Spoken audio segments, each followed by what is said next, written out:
Hello, I'm Colleen. Welcome to my channel. Let's talk about the Bridgertons.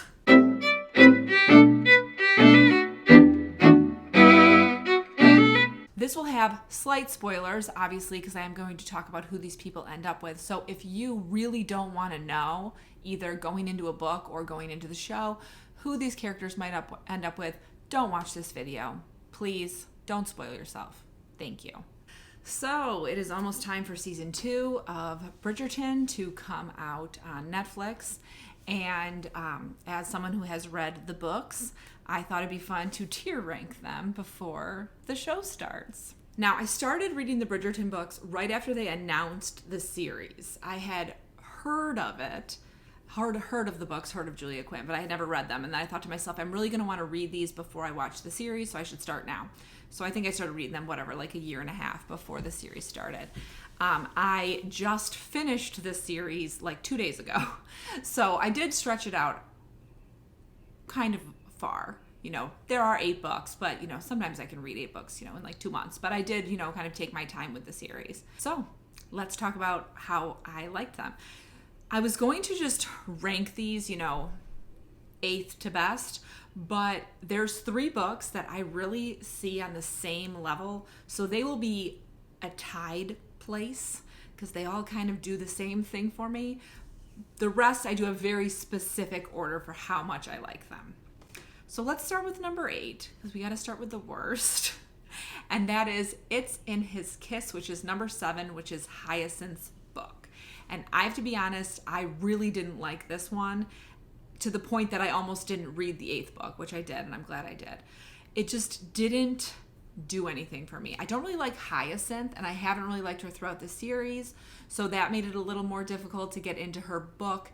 It's a heist type of book, like there's like missing diamonds. I just didn't really like it that much. When I think of the Bridgerton series and like the vibe of the series, I think of it very much as like spring and summer and bright and cheery. And while Hyacinth's book wasn't sad or like angsty, it just felt kind of like a departure from the rest of the stories. Her hero's name is Gareth, and honestly, I don't even really remember that much about him. He's Lady Danbury's nephew, I believe. Okay, so number 7, so second to last, is sadly Eloise's book, which is To Sir Phillip with Love, which I was very disappointed in because I thought I was going to love Eloise's book. You get so much buildup to her character in particular through the first 4 books, and so I was very excited to read her story, and then hers really fell flat. This is a huge spoiler for the show, so do not listen to this if you don't want the show spoiled. Don't do it. Eloise has a pen pal, Sir Phillip, and they are writing letters back and forth after his wife has died. And I'm not going to say her name, just in case you can't remember who he's married to. But the story ends up being very sad. She shows up because she's like fallen in love with him through these letters, and he has twin children who have lost their mother. A lot of this book is about like the grief of getting over the loss of his first wife, especially that his children are feeling, his sort of guilt that he feels towards it. It's not very cheery. It feels very dark compared to the rest of the books. So that made me sad and made me not like it, which is why I put it here.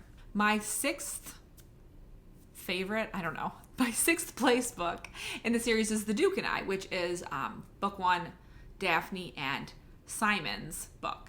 And honestly, I thought this book was fine. I didn't love it. I didn't hate it.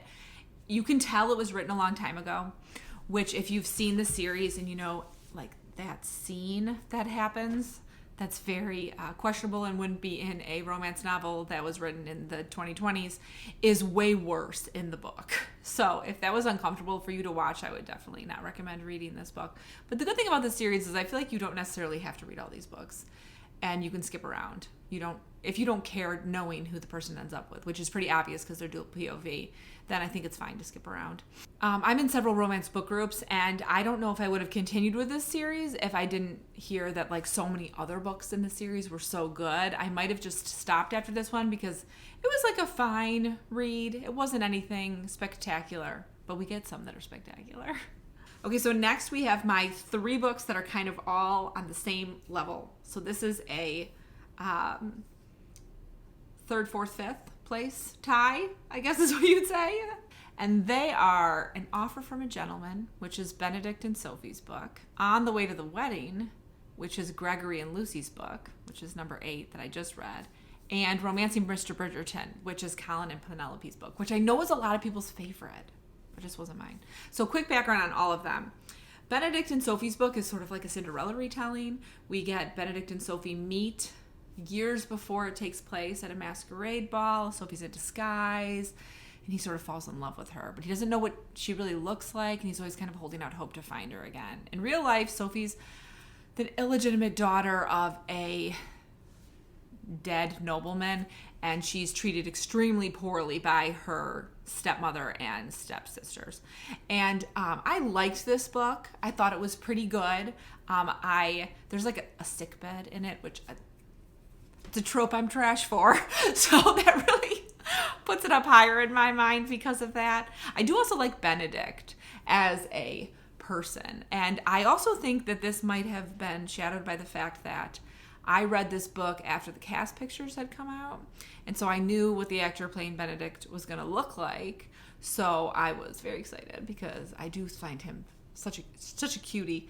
Again, I really like this book a lot. I definitely put this firmly in like a high like book. Next, we've got On the Way to the Wedding, which is the book I just read a few days ago. And I'll tell you, this book may have been higher, except that the beginning was a little slow for me. I loved the middle and I loved the end. So Gregory immediately thinks he's head over heels in love with Hermione, who's Lucy's beautiful best friend. As Gregory gets to know both Lucy and Hermione better, he realizes that he might actually have feelings for Lucy. Lucy is sort of engaged throughout the entire book, and she lives with her uncle, who she really doesn't care for, but he has found her this husband that it's been arranged for a very long time. And once she meets Gregory, she realizes that suddenly she doesn't know if she's going to be content just marrying a man who's fine and not a man who's the love of her life.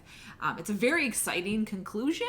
There's like a little bit of peril for Bridgerton, but I really liked it. It was a very good read.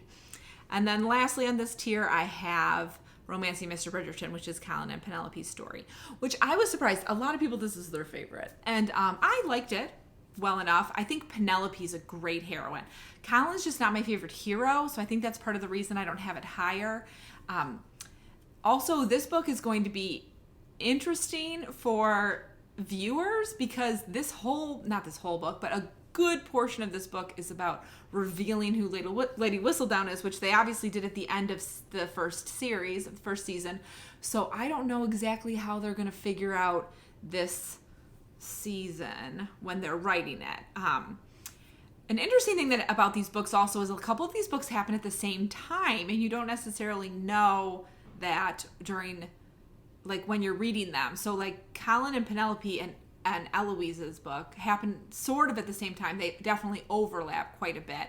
And even a bit of Francesca''s overlaps as well.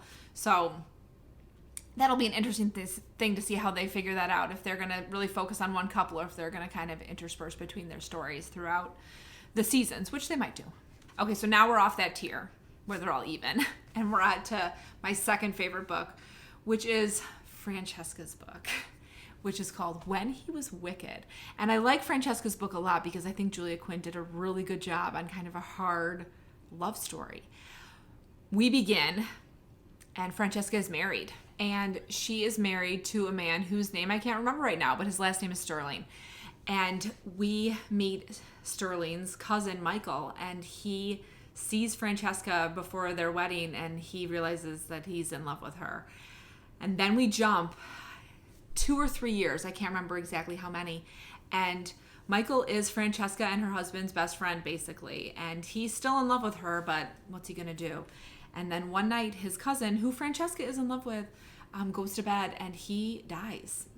Most likely of an aneurysm, you sort of think as a modern reader, and Francesca is like swallowed up by her grief, and Michael just waits and supports her and loves her even though he can't romantically love her. And there's a lot, if you have don't want to read anything that has to do with infertility and pregnancy loss, I would recommend maybe not reading this book because that is a huge part. Francesca and her husband have not had any children, and it's definitely weighs very heavily on her that she is not a mother at that point. And we watch her and Michael like slowly fall in love, and it's such a beautiful story. And also a fun thing about this one, because this is not something you get very often in Regency, is Francesca's not a virgin heroine. She's been married. And so when they do finally get together, it's not like this whole like, you know, like, I don't know what's going on. Oh my gosh, my innocence is lost. It's more like she knows what's going on and knows how to have a little bit of fun. Lastly, if you've read these books, you know which one's my favorite, and it's The Viscount Who Loved Me, which I can't wait for because that's this season that's coming out. Now, in this we have Anthony and we have Kate, and I love them both. And when I was watching season 1 of Bridgerton, I watched it immediately alone, and then a few months later I let my husband rewatch it with me because I didn't want him to talk during the show at all. He knew that Anthony had my favorite book, and he was really shocked because he's like, he's such an asshole. And I was like, that's why his book is so good, because you get that reformed rake, which I super love. Now in this book we start off and Anthony has decided he is going to get married and have his heir and be a good leader of the family, and so he wants to marry the woman who's like the diamond of the year, like Daphne was in the first season of Bridgerton, but not in the book. And so he sets his sights on Edwina, and she's this lovely, beautiful woman, and she has an older sister named Kate who is kind of in charge of who gets to talk to Edwina. And as he has this sort of like prickly and like intense relationship with Kate, he realizes that maybe Edwina's not the one for him. Now, I'm not going to give away like major plot points on this because the season is starting and I don't want to ruin anything, but this has some really fun tropes that I do love. Ugh. Spoiler, it has a forced marriage because caught in a compromising position, which I love that so much.